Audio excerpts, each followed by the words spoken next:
Welcome back. Now we're going to talk about the sensory innervation of the pharynx. So first of all, the mucous membrane of pharynx it's supplied as follows. The nasal pharynx, the nasopharynx, it's supplied by the maxillary nerve, right? Then the oropharynx, it's supplied by the glossopharyngeal nerve. The laryngeal pharynx, it's supplied by the internal laryngeal branch of the vagus nerve. So just take a minute and learn this. The nasopharynx by maxillary nerve, the oropharynx by glossopharyngeal nerve, the laryngopharynx by internal laryngeal branch of vagus nerve. So maxillary nerve, glossopharyngeal nerve, and vagus nerve, but the internal laryngeal branch of the vagus nerve. So once again, cover it and revise. So first of all, the nasopharynx by the maxillary nerve, then the oropharynx by the glossopharyngeal nerve, the laryngopharynx by the vagus nerve, by the internal laryngeal branch of the vagus nerve, maxillary, then you have the glossopharyngeal, then you have the internal laryngeal branch of the vagus nerve. How about the blood supply?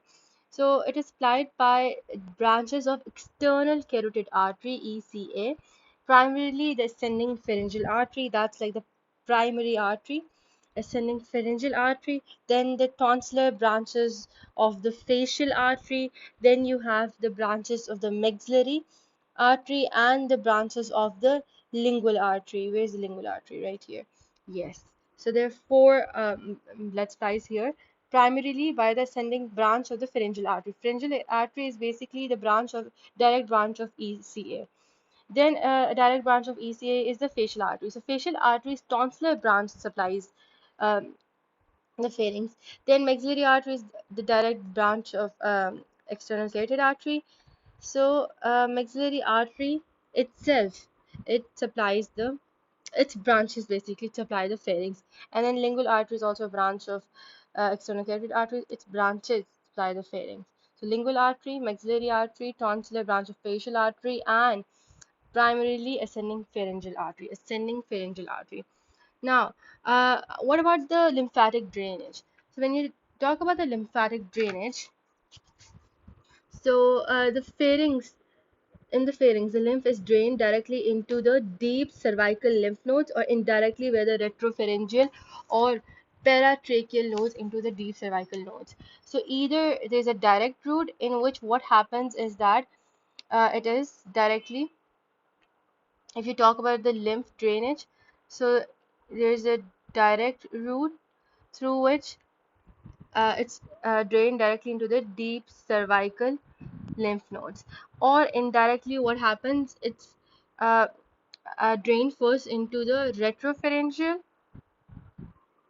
or paratracheal nodes, and then eventually it goes into the deep cervical lymph nodes. So if there is a direct drainage, so it goes into deep cervical lymph nodes. If it's an indirect, so first the retropharyngeal or paratracheal lymph nodes, and then eventually into the deep cervical.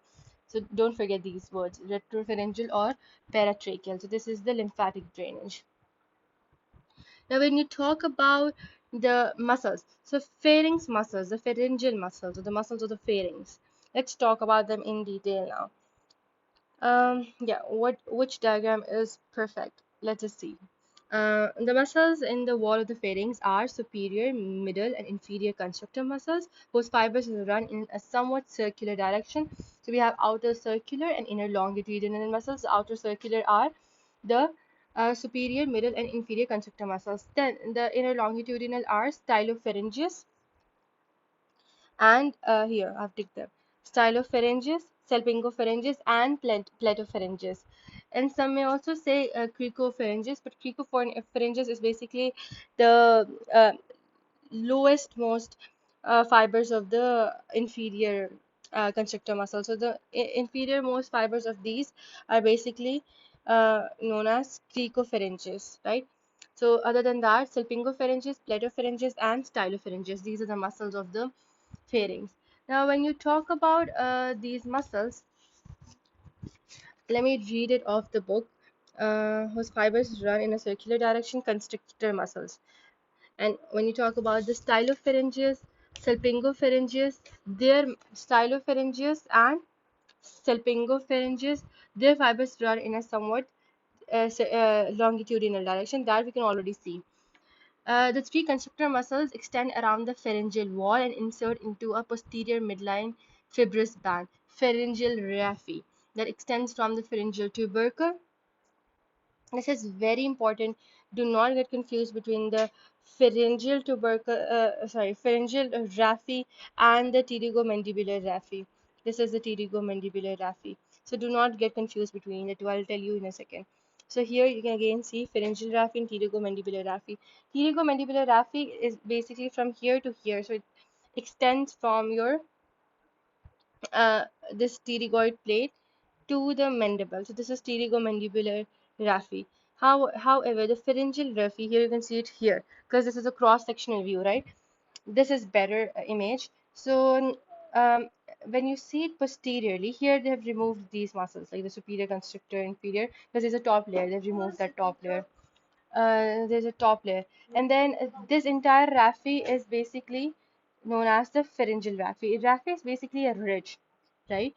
So into this posteriorly, this ridge is the pharyngeal raphe, and this is the pterygomandibular raphe. Do not confuse the two.